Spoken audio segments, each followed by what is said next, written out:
Hey everybody, Paul Lake here with another physics problem solved. Got this problem from one of my tutoring clients and we didn't have time to get to it during our tutoring session, so I told him I'd make a video out of it and send it his way and share it with all of you. So that's what I do here. And check in the description if you'd like if you need a physics tutor, there's a link that'll allow you to get in touch with me in the video description. So let's get started here. What do you need to know for this problem? Well, for this problem, we're going to deal with mechanical energy. Mechanical energy, remember, is defined to be the sum of kinetic energy and potential energy. And then also you should have an idea of what we mean by conservative versus non-conservative forces. So if this doesn't look familiar to you, you might want to look these up before we get started. And so let's read through the problem. We have a container, and it's given a push across a horizontal surface. The container has a mass m. The push gives it an initial speed of v initial. So this v initial, that's how fast it's going once the push is finished. And the coefficient of kinetic friction between the container and the surface is mu sub k, kinetic friction. Use energy considerations to find an expression for the distance the container moves before it stops. And use any variable or symbol stated above along with the following as necessary. G. And then for part B, if the initial speed of the container is increased by a factor of 3.5, in other words, if you're going 3.5 times faster, determine an expression for the new distance the box slides in terms of the old distance d. So we're going to call that distance d that it slides. Hey, tell you what, pause the video now and try to solve this problem on your own. Be good practice, and then unpause it if you get stuck or you want to check your work with mine. So, so let's get started. So given. Okay, so what do we got? We got a crate or some container moving across a horizontal surface. So there's my horizontal surface. Here's my crate. Now somebody gave it a shove, and then once it's released, it has some initial velocity. It has a mass of m, and it's going to slide to a stop. So let's draw it right here. Here's the crate with the same mass, but now its velocity equals 0. Its final velocity is 0. And from here to here, it's going to slide a distance d. Okay, from there to there. What do we want to... Oh, and then also it has mu sub k. There's a coefficient of friction between the surface and the container, mu sub k. And so what do we want to find for part A? We want to find d. And sometimes I'd prefer to call it delta x. Now the problem is given to me by the student. It calls it a distance d, but I hate using that when we're talking about a displacement. I think it's much better to call it delta x, but I'm going to stick with what they did here. I'll probably solve the problem, just say, okay, d is the same thing as delta x.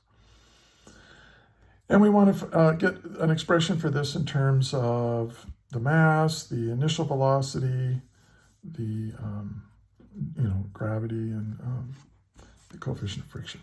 Okay, so let's solve this. This is A.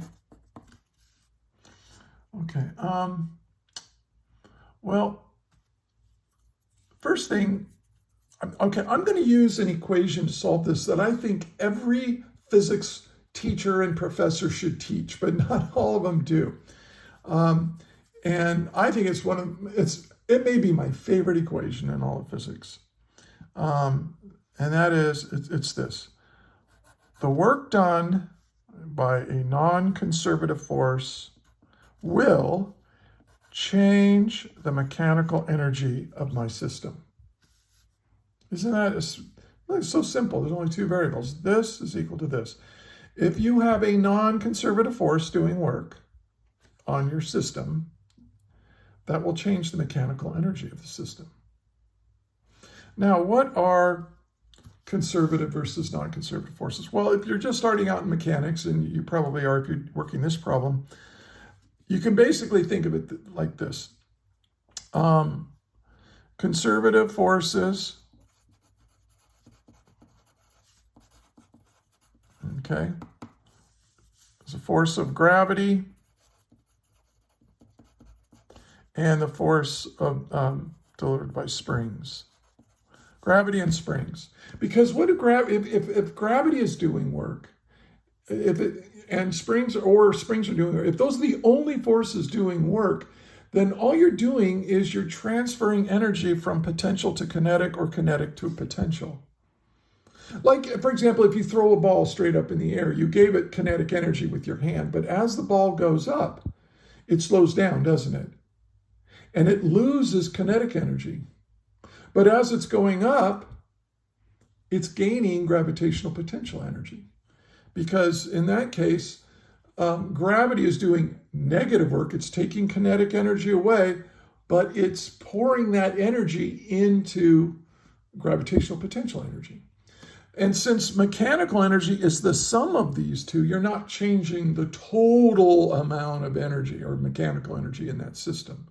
So if gravity is doing work, we're just changing back and forth between these two. And the same thing is true with springs. You know, this potential energy, you could have elastic potential energy, right?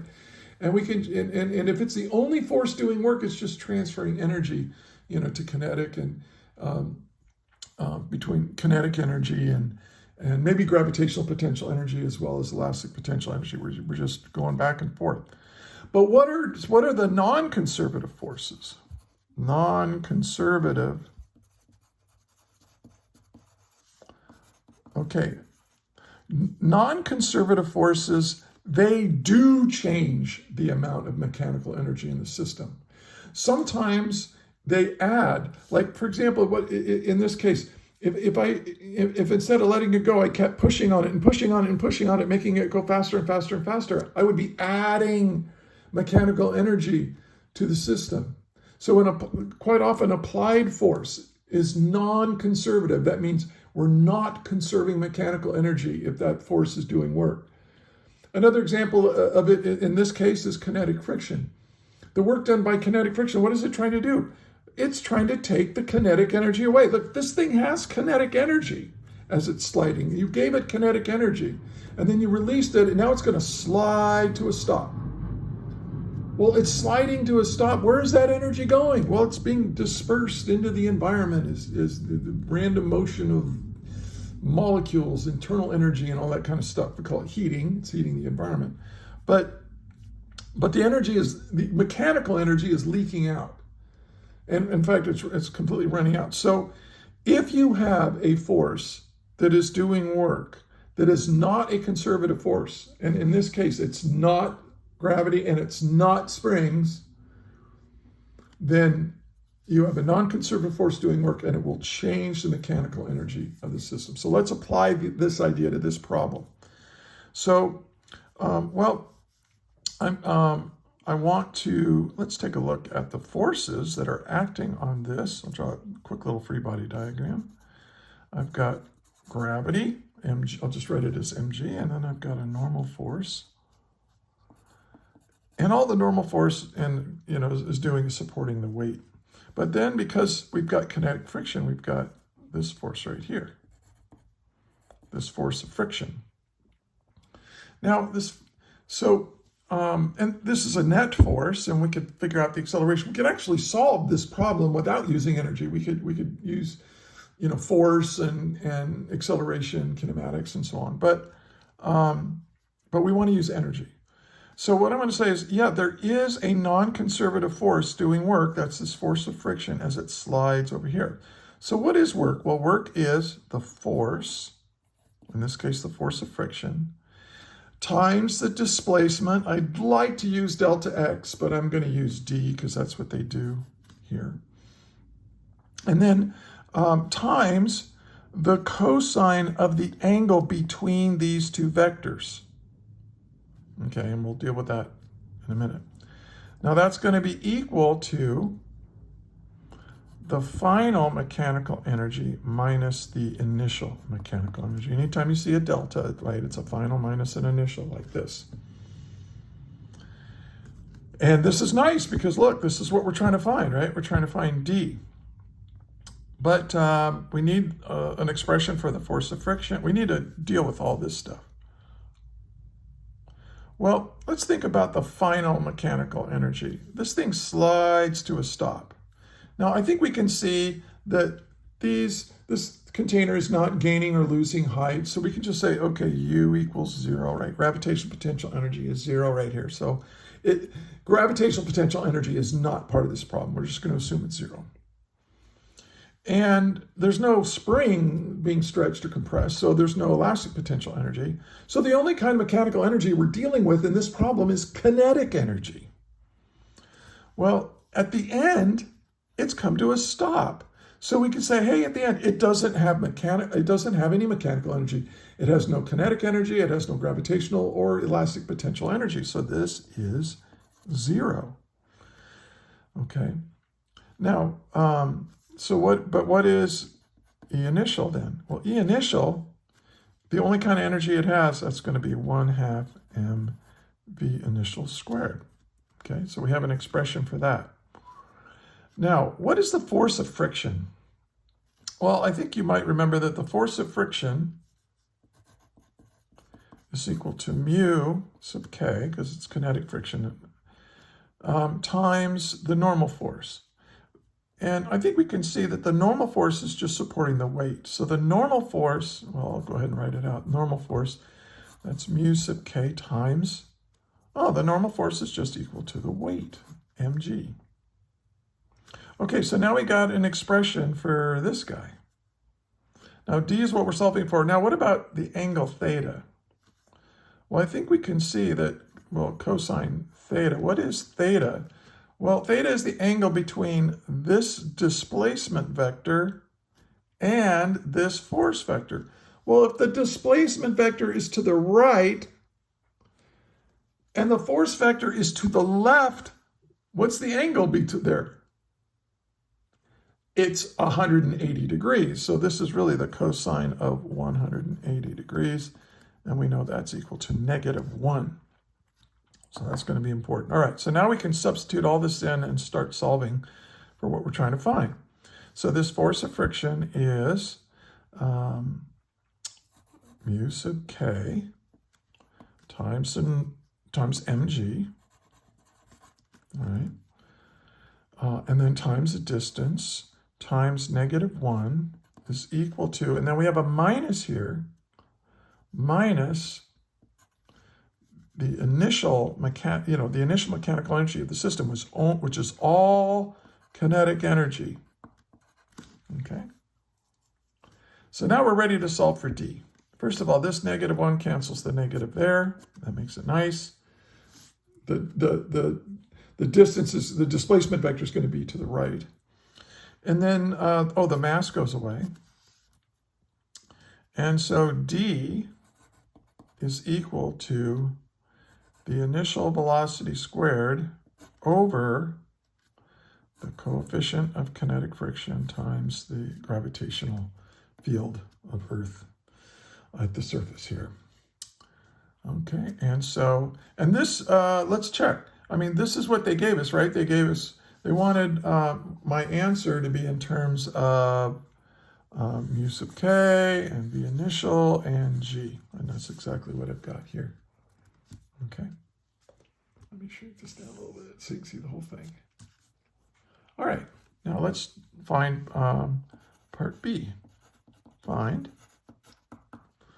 Well, it wants us to find an expression for D, and I'm going to call it D prime. This is not a derivative, okay? This just means our new distance and we want it in terms of this D right here. If we have, if the initial velocity for the second problem is equal to 3.5 times the initial velocity we had in part A of this problem. Okay, Now, since we want this d prime, this new distance, in terms of d, I'm going to set it up as a ratio, okay? And this is a very useful thing to do. When you've changed one thing and you want to see how that affects other things, you can set these things up as ratios. And since I want to find d prime, I'll put d prime in the top over d prime down here. Now, we already have regular d down there. So now we already have an expression for d. So I'm just going to put that expression in here.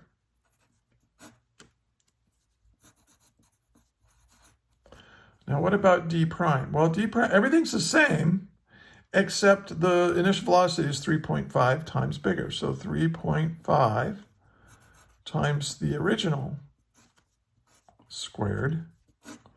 And this is over mu sub k times g. So now the beautiful thing about setting things up as ratios is that all the stuff that remained the same cancels out. Now I'm going to go ahead and do this a little bit more rigorously. Since you might be new to this way, I'm going to put this top fraction, that's 3.5 squared, times the initial squared, over the coefficient of kinetic friction and gravity field, times, now this is a compound fraction, right? So I'm going to reciprocate and multiply. So this becomes, what was on the bottom now becomes on the top. So this is the coefficient of friction times g divided by that initial velocity squared. Well, this means that our new distance compared to our old distance is going to be equal. Look, this cancels this cancels with this cancels with everything cancels out except this 3.5 squared. Plug that into your calculator and you'll get 12.25. And so now we have our final answer. This is going to be 12.25 times bigger than the original displacement. So if you have if your velocity is 3.5 times bigger, the displacement is not 3.5 times. It's a lot more, okay, than 3. And this is why it's so much harder to stop if you're going too fast on the road. If you're on the road and let's say you're going 3.5 times the speed limit, it's going to take you 12 times farther to stop. So don't do that. It's really dangerous. Okay. Hey, if you like this video, if you found this helpful, please give it a thumbs up, share it with your friends, maybe subscribe to the channel if you are a physics student out there in the world, because I make new videos all the time. And yeah, so I hope you did find this helpful. And hey, look for the next video. And until then, may the net force be with you always. That is all.